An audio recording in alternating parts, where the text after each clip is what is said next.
हे दोस्तों, 2 जून 2014 में जब रेनॉल्ड रीड मरे तब उनके सभी रिश्तेदार और पूरी कम्युनिटी शॉक में आ गई थी। क्यों शॉक में आ गई थी? दरअसल बात ये थी ना कि रेनॉल्ड जो थे वो एक वॉचमैन थे जो एक पुरानी गाड़ी चलाते थे, सेकंड हैंड कपड़े पहनते थे और बहुत ही मॉडर्न जिंदगी जीते थे। लेकिन जब वो मरे तब लोगों को पता चला कि उनकी जो नेटवर्थ थी ना वो $8 मिलियन की थी। जहां कई सारे बड़े बड़े इंजीनियर्स, डॉक्टर्स भी मिलियंस ऑफ डॉलर्स नहीं कमा पाते, इवन बिजनेस ओनर्स अपनी एक लेगेसी छोड़ के नहीं जा पाते हैं, वहीं एक वॉचमैन के पास $8 मिलियन कैसे आ गए? ये चीज ने सबको शॉक में डाल दिया था। अगर आपके भी दिमाग में आ रहा है कि कैसे $8 मिलियन उस वॉचमैन के पास है, तो इसका आंसर है एक फॉर्मूला। नहीं, उन्होंने कोई चोरी नहीं की, कोई डाका नहीं डाला, उन्होंने एकदम लीगल तरीके से पैसे कमाए थे। बस उन्होंने एक चीज का यूज करा जिसे Scott Galloway the algebra of wealth और सिंपल फॉर्मूला ऑफ सक्सेस बोलते हैं। ये फॉर्मूला क्या है वो आपको अभी बताऊंगा, बट उससे पहले जान लो कि स्कॉट कौन है। पहले देखो, स्कॉट का बचपन ना काफी ज्यादा परेशानियों से भरा हुआ था। जब उनके पेरेंट्स का डिवोर्स हुआ तब उनकी माँ, जो एक सेक्रेटरी थी, वो सिर्फ $800 कमाती थी महीने की, जो बाहर के हिसाब से काफी कम पैसे होते हैं। मतलब एक $1 का उनका हिसाब किताब रखना पड़ता था। अब सर्दी का टाइम था और आपको पता ही होगा बाहर ठंडी भी बहुत पड़ती है, इसीलिए स्कॉट को एक नई जैकेट लेनी थी।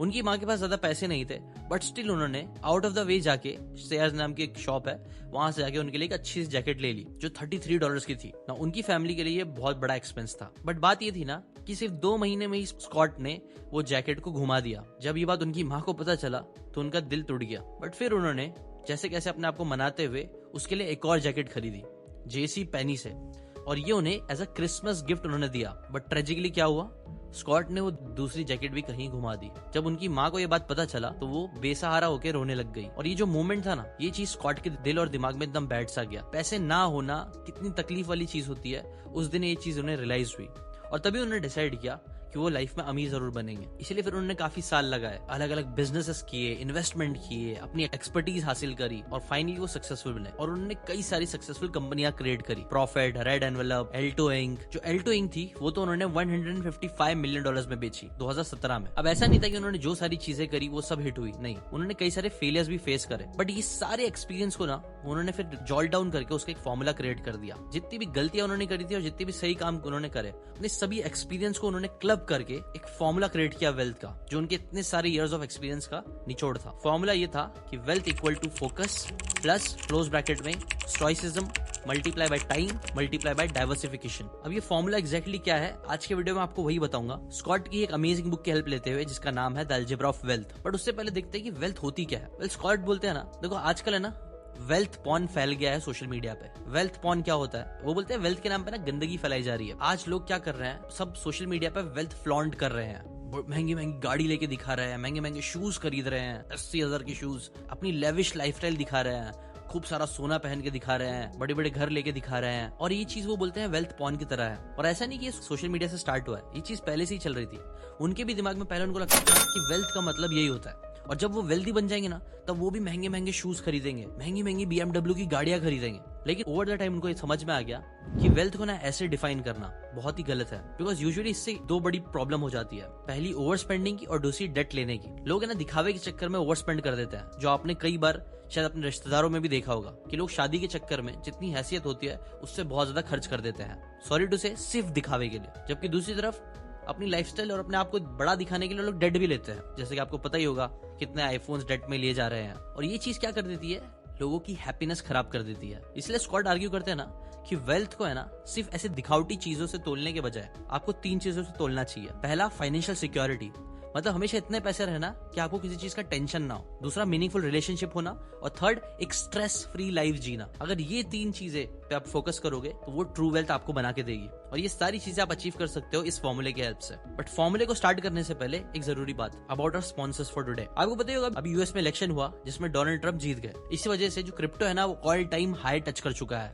और एक्सपर्ट्स कह रहे हैं कि ये मोमेंटम और भी ज्यादा ऊपर जाते ही जाएगा, क्योंकि ट्रंप वो फर्स्ट प्रो क्रिप्टो प्रेसिडेंट है जो इसके सपोर्ट में खड़े हैं। मतलब ये आने वाले 5 साल बहुत अच्छे हो सकते हैं क्रिप्टो में इन्वेस्ट करने के लिए। लेकिन कौन सा प्लेटफॉर्म सबसे सेफ और सिक्योर है क्रिप्टो में इन्वेस्ट करने के लिए? Well, one of India's biggest crypto exchange CoinSwitch के साथ ये आप कर सकते हो। यहाँ आपको मिलता है एक सिंपल और सिक्योर वे अपने क्रिप्टो में इन्वेस्ट करने के लिए और उसको मैनेज करने का। CoinSwitch financial intelligence unit of India से रिकॉग्नाइज्ड है और 2 करोड़ से ज्यादा यूजर्स ने इस प्लेटफॉर्म पर अपना ट्रस्ट दिखाया है। और इसमें एक और जबरदस्त फीचर है स्मार्ट इन्वेस्टमेंट का। आपको बस अपने पैसे यहाँ पे इन्वेस्ट करने हैं और ये ऑटोमेटिकली ग्रो होगा और शॉर्ट प्रॉफिट्स के साथ। आप सोते सोते भी यहाँ पे पैसे कमा सकते हो। मैंने डिस्क्रिप्शन में लिंक दिया है, आप यहाँ से जाके डाउनलोड कर सकते हो। और एक और अमेजिंग बात है, कॉइनस्विच अब दे रहा है 1% कैशबैक और पहले 30 दिन के लिए 0 फीस। कॉइनस्विच पर प्रूफ ऑफ रिजर्व्स POR भी मेंटेन किया जाता है। मतलब आप देख सकते हो टोटल कस्टमर्स होल्डिंग जो है क्रिप्टो प्लस INR वो 1952 करोड़ के आसपास है, जबकि टोटल कॉइनस्विच की होल्डिंग जो है वो क्रिप्टो प्लस INR में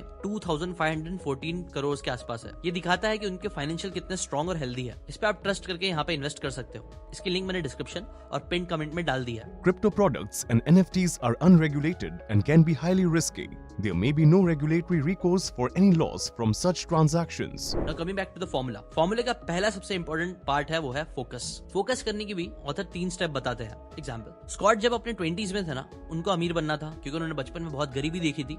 बट ये अमीरी के चक्कर में ना उनके अंदर बहुत ज्यादा घाई आ गई थी, उनके अंदर सब्र नहीं हो रहा था।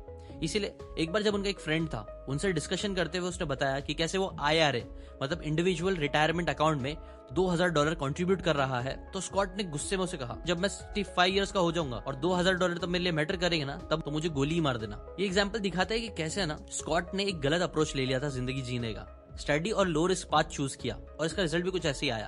क्योंकि स्कॉट का फोकस जो था ना वो फास्ट रिजल्ट्स पे था, घाई में था, इसीलिए उन्हें रिजल्ट्स भी वैसे ही मिले। स्कॉट ने जब हाई रिस्क वेंचर्स में अपने पैसे लगाए तो उनके सारे पैसे डूब गए। जब ली ने ओवर द इयर्स बहुत बड़ा अकाउंट एक्यूमुलेट कर लिया, वो भी कम से कम रिस्क के साथ। इसलिए 3 स्टेप्स में से पहला step focus on study growth, ना कि फास्ट ग्रोथ। उसके बाद second focus on numbers. Scott बोलते हैं ना, अगर आपको फाइनेंशियल इंडिपेंडेंस अचीव करना है, अमीर बनना है, तो आपको नंबर का कॉन्सेप्ट समझना पड़ेगा। नंबर स्कॉट बोलते हैं उस नंबर को जो आपको पता होना चाहिए आपकी फाइनेंशियल फ्रीडम अचीव करने के लिए। और इसको एग्जाम्पल से समझते हैं। जैसे कि फॉर एग्जाम्पल स्कॉट के जो डैड है ना, वो एक मॉडर्स्ट लाइफ जीते हैं, इसीलिए उनका बर्न रेट कम है।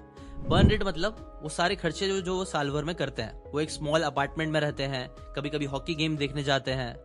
जबकि स्कॉट जो है ना, उनका बर्न रेट ज्यादा है, वो लग्जरी और हाई स्पेंडिंग के हैबिट्स उनके अंदर है। के हिसाब से वो बोलते हैं आप अपना नंबर डिफाइन करो। नंबर डिफाइन करने के लिए आपको सबसे पहले अपना एनुअल बर्न रेट कैलकुलेट करना होगा, मतलब साल भर में आप कितने खर्चे कर रहे हो।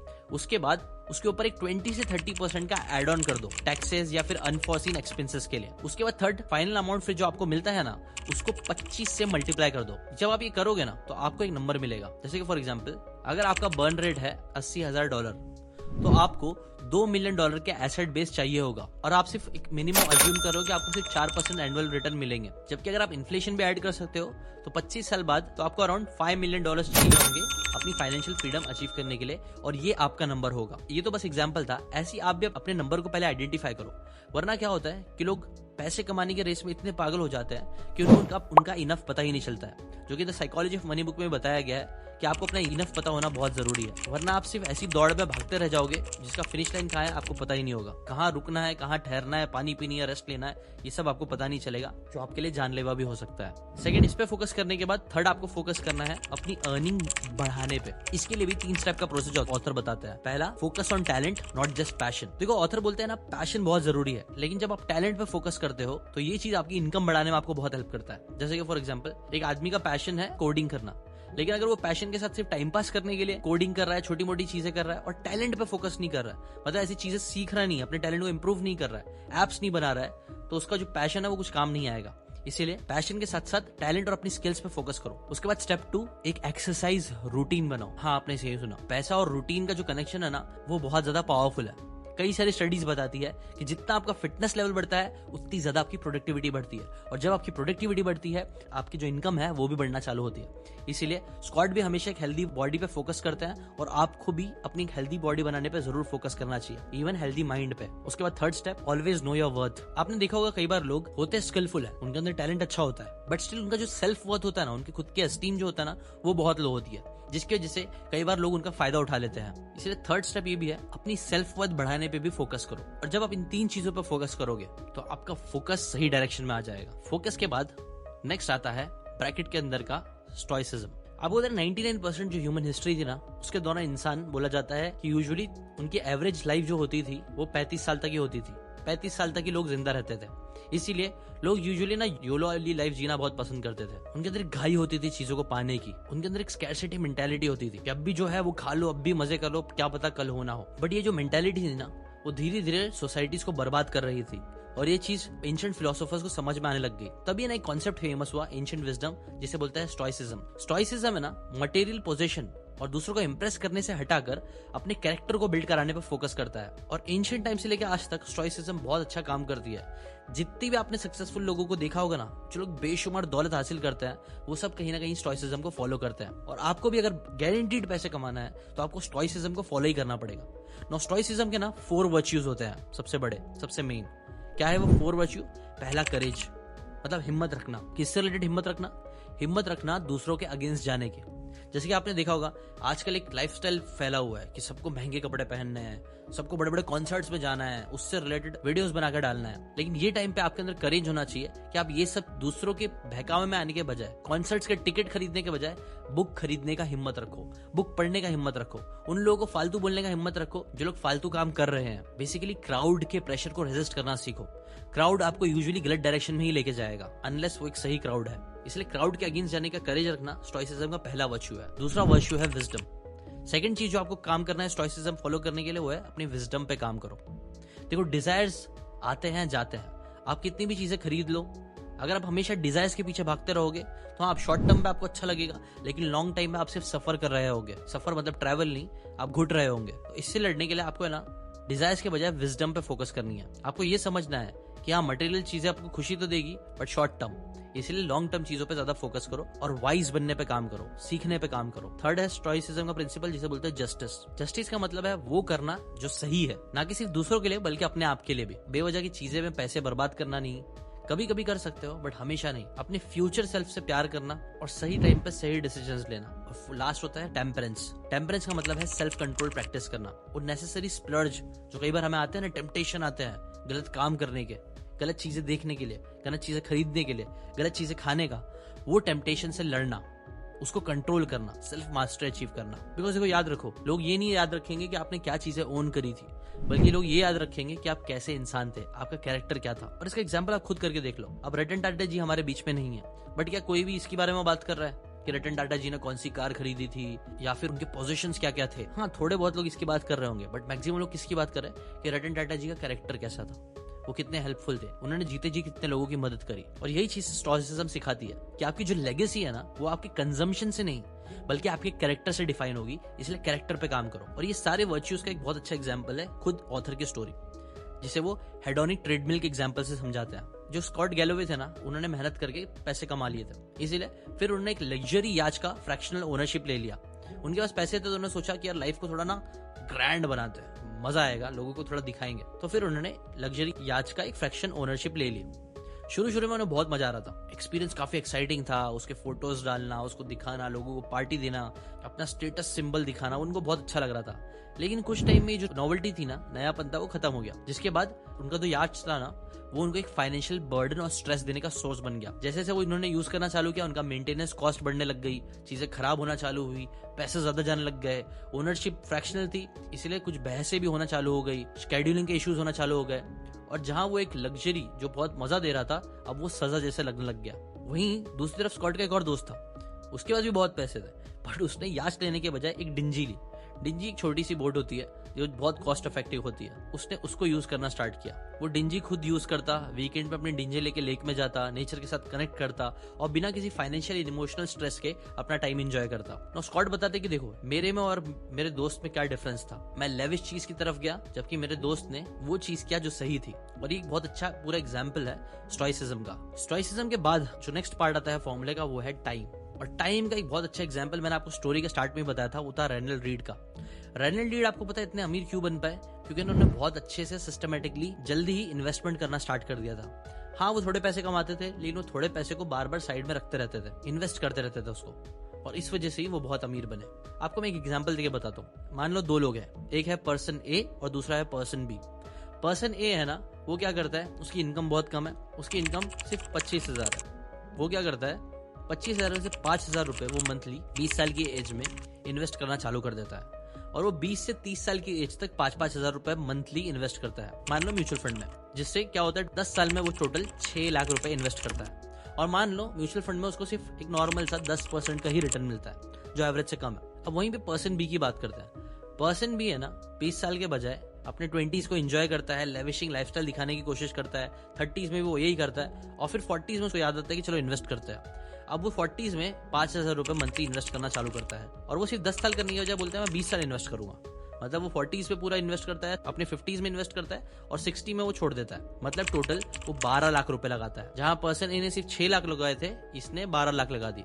अब आप बताओ इन दोनों में से ज्यादा पैसे किसके पास होंगे? अगर आपने पर्सन ए बोला हो तो आप सही हो, बट सिर्फ सही की बात नहीं है, ये जो दोनों अमाउंट निकलता है ना पर्सन ए और पर्सन बी का, उसका जो डिफरेंस है वो कमाल का। आपको पता है सिर्फ 10 साल इन्वेस्ट करके और अपने पैसे को छोड़ के 60 साल की एज तक जो 6 लाख रुपए इसने बंदे ने इन्वेस्ट किया था ना, वो बढ़ के हो जाएंगे 1.98 करोड़। जबकि पर्सन बी जिसने 20 साल इन्वेस्ट किया, 12 लाख रुपए लगाए, उसको सिर्फ मिलेंगे 38.28 लाख रुपीस। सोचो कितना डिफरेंस है। और यही पावर होता है कंपाउंडिंग का और टाइम का। वॉरेन बफेट से पूछा गया कि आपकी स्ट्रेटेजी तो बड़ी सिंपल है, आप सिर्फ इन्वेस्ट करते हो और छोड़ देते हो चीजों को, ये तो बहुत सिंपल है, सब लोग ये कॉपी क्यों नहीं करते? वॉरेन बफेट उसके ऊपर बोलते हैं सब कॉपी नहीं करते हैं क्योंकि सबके अंदर सब्र नहीं है, और मेरे अंदर सब्र है। देखो रोनाल्ड रीड बोलते हैं ना कि टाइम एक नॉन रिन्यूएबल चीज है, एक बार आप उसे लूज कर दो तो वो आपको वापस नहीं मिलती है। इसलिए अगर आप इसकी इंपॉर्टेंस को समझते हुए जल्दी इन्वेस्टमेंट करना चालू करते हो ना, तो हाँ आपको ये जल्दी अमीर तो नहीं बनाएगा, लेकिन एक टाइम बाद पक्का गारंटीड आपको अमीर बनाएगा ही बनाएगा। आप कोई भी इंडेक्स फंड उठा लो और उसमें 10 साल इन्वेस्ट कर दो, 20 साल इन्वेस्ट कर दो, 10-20 साल बाद, 30 साल बाद आपको उससे प्रॉफिट मिलेगा ही मिलेगा, और इतना ज्यादा मिलेगा जितना आपने शायद सोचा भी नहीं होगा। क्योंकि यूजुअली जब हम ऐसा करते हैं तो एक स्नोबॉल इफेक्ट होता है। कैसे आप स्नोबॉल को अगर एक पहाड़ से नीचे करके फेंको तो धीरे धीरे वो स्नोबॉल बढ़ता जाएगा और बड़ा बॉल बनके एक एवलांच भी आ सकता है। वैसे ही कुछ इन्वेस्टिंग के साथ भी होता है। सो ऑथर बोलते हैं अगर आप अपने 20s और 30s में हो तो अब भी इन्वेस्टमेंट करना स्टार्ट कर दो, ये आपके लिए बहुत बड़ा एडवांटेज बनेगा ओवर द टाइम। बिकॉज याद रखो मटेरियलिस्टिक पोजीशन जो है ना वो टाइम के साथ साथ डेप्रिशिएट होंगे, लेकिन आपके जो इन्वेस्टमेंट है ना वो टाइम के साथ साथ बढ़ेंगे। और यही एक सिंपल डिफरेंस कई बार हो जाता है जो कुछ लोगों को बहुत अमीर बनाता है और कुछ लोगों को बहुत कमाने के बाद भी गरीब बना देता है। और इस फॉर्मूले का लास्ट आता है डाइवर्सिफिकेशन, और इसके लिए बहुत अच्छा एग्जांपल है रे डैलियो का, जो ब्रिज वाटर एसोसिएट्स के फाउंडर है, जो वर्ल्ड का लार्जेस्ट हेड फंड रहा है ना। जो रे डैलियो है ना, जिन्होंने कई सारे अमेजिंग बुक्स भी लिखी है, जो इन्वेस्टमेंट के गुरु माने जाते हैं, उन्होंने अपने अर्ली करियर में एक बहुत बड़ी गलती कर दी थी। उन्होंने बहुत ज्यादा हेवीली बेट कर दिया था कि 1982 में ना मार्केट क्रैश होगा, और उसमें उन्होंने बहुत सारे पैसे लगा दिए। और जब उन्होंने पैसे लगा दिए तब उनको लग रहा था ये बहुत अच्छा डिसीजन होगा, उनको बहुत पैसे आएंगे, लेकिन ऐसा हुआ नहीं। मार्केट है ना नीचे जाने के बजाय ऊपर चले गया। इसकी वजह से उनका जो पूरा पैसा था ना वो सारा का सारा गायब हो गया, खत्म हो गया, जिसकी वजह से उन्हें वापस से स्टार्ट करना पड़ा। और इस पूरे एक्सपीरियंस ने रे डैलियो को ना एक बहुत ही क्रिटिकल लेसन सिखाया कि never put all your eggs in one basket. कभी भी अपने सभी अंडे को एक बास्केट में नहीं डालना है। उसके बाद ही उन्होंने ऑल वेदर पोर्टफोलियो बनाने पे फोकस किया, जहां उन्होंने ऐसा डाइवर्स पोर्टफोलियो बनाने पे फोकस किया जहां पे अलग अलग एसेट क्लास होंगे, अलग अलग इंडस्ट्रीज होगी, अलग अलग ज्योग्राफी में पैसे डाले जाएंगे, जिसकी वजह से कोई भी इकोनॉमिक कंडीशन हो वो इकोनॉमिक कंडीशन में आपको बहुत ज्यादा लॉस नहीं होगा। उन्होंने क्या किया, स्टॉक्स में, बॉन्ड्स में, कमोडिटीज में, गोल्ड में, हर अलग अलग जगह पे अपने पैसों को इन्वेस्ट करवाया। और यही आप बोल सकते हो one of the biggest reason भी बना कि वो लोग वर्ल्ड के लार्जेस्ट हेज फंड भी बना पाए। डाइवर्सिफिकेशन बहुत ज्यादा जरूरी होता है हर फील्ड में। इन्वेस्टमेंट की बात करें तो डाइवर्सिफिकेशन बहुत ज्यादा जरूरी होता है। अमीर बनने की भी बात करें तो डाइवर्सिफिकेशन बहुत जरूरी होता है। स्कॉट भी बताते हैं 1990s में जो .com बूम आया था ना, तब बहुत सारे लोगों ने क्या किया, देखा कि यार .com में जो भी कंपनीज है उसमें पैसे लगा दो, डबल ट्रिपल चौबल 5 गुना हो जाता है। तो इसीलिए लोग ब्लाइंडली बहुत सारे पैसे उसके अंदर लगाने लग गए। लेकिन फिर क्या हुआ, जब .com बबल आया तो उन लोगों ने, जिन लोगों ने सारे पैसे लालच के चक्कर में इसमें लगा दिए थे, कई बार पूरी वेल्थ उनकी डूब गई, उनके फॉर्च्यून खत्म हो गए। वो एक और एग्जाम्पल देते हैं याहू और यम ब्रांड्स का। और वो बेंजामिन ग्राहम जो कि द इंटेलिजेंट इन्वेस्टर के ऑथर है, उनकी बात रिपीट करते हुए बोलते हैं कि in short run the market is a voting machine but in the long run it is a weighing machine. इसका मतलब क्या होता है वो आप कमेंट करके बताना। अभी बस मैं आपको एग्जांपल दे देता हूँ। 1999 में ना .com एरा में याहू जो था ना उसका बहुत हाइप क्रिएट हो गया था। तो नवंबर 30, 1999 को याहू का जो स्टॉक था ना वो $212 के आसपास जा रहा था। लेकिन एक महीने के अंदर ही दिसंबर तक इनका जो स्टॉक था ना वो $432 तक पहुंच गया, सिर्फ इसलिए क्योंकि S&P 500 इंडेक्स में उसको ऐड कर दिया गया था। तो इन्वेस्टर्स पागल हो गए थे, भर भर के पैसे डाल रहे थे, जिसकी वजह से स्टॉक मार्केट की वैल्यू उसकी $114 बिलियन तक पहुंच गई। लेकिन प्रॉब्लम ये थी ना कि याहू का जो वैल्यूएशन था वो 3000 टाइम्स ज्यादा पहुंच चुका था। वहीं दूसरी तरफ एक और ब्रांड था यम ब्रांड्स, जो KFC, पिज्जा हट, टाको बेल्स को ओन करता है। इनका जो स्टॉक था ना वो काफी स्टेबल और अंडरवैल्यूड था। यम ने उस साल $633 मिलियन का प्रॉफिट जनरेट किया था, जो याहू के रेवेन्यू से 17 गुना ज्यादा था। फिर भी यम का जो स्टॉक था ना वो 9 टाइम अर्निंग पर ट्रेड कर रहा था। बट इसके बाद जब हवा खत्म हुई और लोगों ने फंडामेंटल्स को वेट करना चालू किया, वजन करना चालू किया, याहू का स्टॉक तो बहुत बेकार है, जिस वजह से 2000 से 2002 के बीच में ही स्टॉक मार्केट जो था ना याहू का 2 साल में 92% गिर गया, जबकि यंग ब्रांड का जो स्टॉक था 25.4% से ग्रो किया। और यही होता है पावर डाइवर्सिफिकेशन का। अब चलो वापस से हमने जो स्टार्ट किया था रोनाल्ड रीड के एग्जांपल से ही पूरा कंक्लूड बैक करके आपको बताऊं तो रोनाल्ड रीड ने कैसे इस पूरे फॉर्मूला को अप्लाई किया अपनी लाइफ में, ये आपको पता चलेगा और आपकी समराइज भी हो जाएगा पूरा वीडियो। तो रोनाल्ड रीड एक जेनेटर थे, गैस स्टेशन अटेंडेंट थे, जिन्होंने स्कॉट गैलोवे का फॉर्मूला कहीं ना कहीं जाने अनजाने में अप्लाई किया था। सबसे पहले उन्होंने क्या किया, वेल्थ जनरेट करने के लिए उन्होंने फोकस किया सही चीजों पे। सही चीज क्या थी, दूसरों को दिखावा ये सारी चीज करने के वजह उन्होंने सेविंग पे, इन्वेस्टिंग पे फोकस किया, ब्लू चिप स्टॉक्स में, मतलब जो बड़े स्टॉक्स होते हैं। उनकी इनकम कम थी, प्लस वो स्टॉइसिज्म फॉलो करते थे, मतलब फ्रूगल लाइफस्टाइल जीते थे। जैसे कि मैंने आपको पहले ही बताया, सेकंड हैंड कार लेते थे, ओल्ड कपड़े पहनते थे, कुछ भी दिखावा नहीं करते थे। उनके अंदर हिम्मत थी दुनिया से हटके चीजें करने की, उनके अंदर विजडम था लॉन्ग टर्म सोचने का, और वो जस्टिस कर रहे थे अपने लिए भी दूसरों के लिए भी, जिसकी वजह से ही जब वो मरे तब उन्होंने बहुत सारा ना अपना जो वेल्थ थी वो चर्चेज में और ऑर्गेनाइजेशन में डोनेट कर दिया। प्लस उनके अंदर टेम्परेंस भी था, उनके अंदर अपने आप को कंट्रोल करने की एबिलिटी थी। इसके साथ साथ फिर उन्होंने पावर ऑफ टाइम को यूज किया। उन्होंने अपनी इन्वेस्टमेंट को डेकेड्स दिए, 1-2 साल नहीं बल्कि डेकेड्स दिए ग्रो होने के लिए, जिसकी वजह से उनकी $8 मिलियन की पोर्टफोलियो हो गया। प्लस उन्होंने डाइवर्सिफिकेशन भी यूज किया था। ऐसा नहीं था कि उन्होंने एक ही जगह पे पूरा इन्वेस्ट कर दिया था, नहीं, उन्होंने बैंकिंग, यूटिलिटीज, कंज्यूमर गुड्स और ऐसे कई सारी अलग अलग जगह पे इन्वेस्टमेंट किया था। अब ये रोनाल्ड रीड की स्टोरी एक बहुत परफेक्ट एग्जांपल है जो इस फॉर्मूला को बताती है कि कैसे अगर आपको एक्चुअल वेल्थ अचीव करनी है तो focus plus stoicism multiply by time multiply by diversification, ये अगर आप फॉलो करोगे तो गारंटीड आप अमीर बन जाओगे। याद रखो, ट्रू वेल्थ का मतलब सिर्फ ज्यादा पैसे बनाना नहीं होता है, एक लाइफस्टाइल लोगों को दिखाना नहीं होता है, बल्कि इकोनॉमिक सिक्योरिटी होती है और फ्रीडम अचीव करना होता है। कामनेस दिमाग में, एक सुकून, ना कि एक हड़बड़ी और घाई जो कई बार कंपैरिजन से आती है। वो सुकून एक्चुअल वेल्थ होती है जो आपको अचीव करना चाहिए ये फॉर्मूले की हेल्प से।